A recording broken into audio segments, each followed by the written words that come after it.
Teman-teman, saya juga punya pengalaman seperti yang saya sampaikan di Kemang kemarin.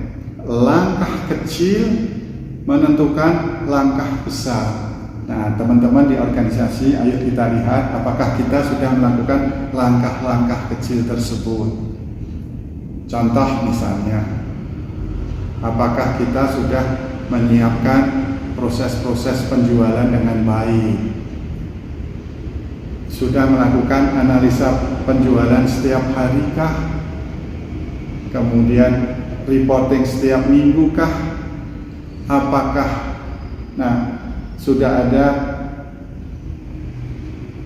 reward yang diberikan kepada tim kita setiap minggu atau setiap bulan? Jangan sampai kita tidak memberikan reward kepada tim kita, baik penjualan, production atau front office ya. Tetapi mereka justru bekerja tidak mendapat reward, tetapi justru mendapatkan tekanan. Jangan, ya kan? Nah, itu langkah-langkah kecil tadi banyak yang kita bisa lakukan, yaitu satu, paling tidak kita mengevaluasi pencapaian bulanan kita melalui weekly reporting. Bagaimana growth kita terhadap bulan lalu, growth apa tidak, bertumbuh apa tidak. Kemudian berapa persen pencapaian minggu pertama terhadap minggu keempat, yaitu full month. Nah, itu teman-teman langkah-langkah kecil yang harus kita lakukan.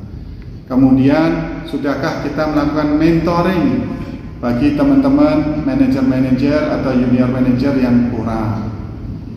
Apakah kita sudah melihat angka-angka kita di laporan keuangan atau laporan manajemen itu tersajikan dengan tepat?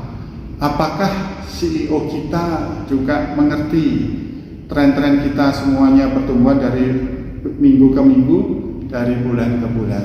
Nah, itu dia langkah kecil menuju langkah besar. Jangan sampai pada saat tanggal 25 kita lihat, oh, sales kita baru mencapai 60%. Pasti itu nanti menjadi masalah. Kemudian jangan sampai ketika kita tender di perusahaan lain atau di perusahaan negara, ternyata tiba-tiba kita sudah kalah dulu, harga kita terlalu tinggi. Nah, itu dia langkah kecil untuk menentukan langkah besar. Nah, selain itu teman-teman, mari kita seperti yang saya ajak, dengan langkah-langkah kecil membaca data setiap hari dan mengambil kesimpulan-kesimpulan apa yang terjadi setiap hari tersebut, ya kan? Apakah production kita on time, ya? Apakah ahead?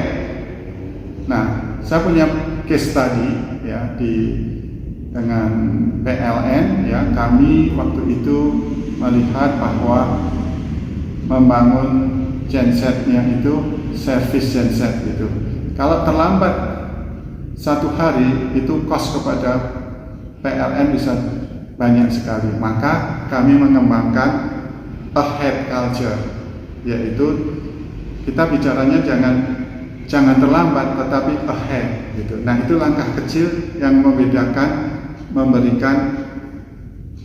motivasi bahwa kita harus selalu ahead. Ke teman-teman bagian purchasing kita harus ahead, bagian finance kita juga harus ahead, bagian design engineering kita juga harus ahead. Nah, itulah langkah-langkah kecil yang akan menentukan langkah besar. Jangan sampai ketika pada hari ke-25 daripada hari 30 ternyata kita belum pesan kontainer yang besar, sehingga kita serba tergesa-gesa dan akhirnya tidak bisa memberikan kepastian kepada pelanggan kita bahwa barang akan kita kirim H-1. Nah, itu dia teman-teman. Kuncinya satu juga adalah langkah kecil itu adalah bergaulnya, bersatunya teman-teman sales, teman-teman production, dan teman-teman finance. Dan saya ingatkan terutama untuk teman-teman finance, ayo kita lebih mensupport kepada teman-teman operation, khususnya teman-teman sales. Berikanlah analisa, market source, source of growth, pricing, dan sebagainya. Jangan Anda hanya bekerja di balik meja dan hanya memerintah-merintah saja. Itu pasti Anda akan ketinggalan.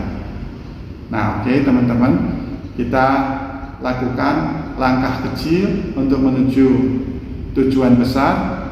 Apabila belum ada pola-pola yang dilakukan di perusahaan Anda, saya dengan senang hati akan membantu teman-teman sekalian membuat langkah-langkah kecil menjadi langkah besar. Langkah kecil merekrut orang yang pintar seperti Jude Bellingham atau Jesse Lou di Real Madrid, ya, kita harus lakukan itu. Oke, pelajaran di final Real Madrid kemenangannya menjadi pelajaran kita semua. Kita coba pelajari apa-apa langkah-langkah yang sudah dilakukan Real Madrid. Pada level yang beda kita lakukan itu langkah-langkah di perusahaan kita. Moga-moga ini mencerahkan teman-teman di Indonesia semua. Semangat, optimis, dan selalu lakukan inovasi secara konsisten. Demikian, semoga bermanfaat. Jaya Indonesia. Wassalamualaikum warahmatullahi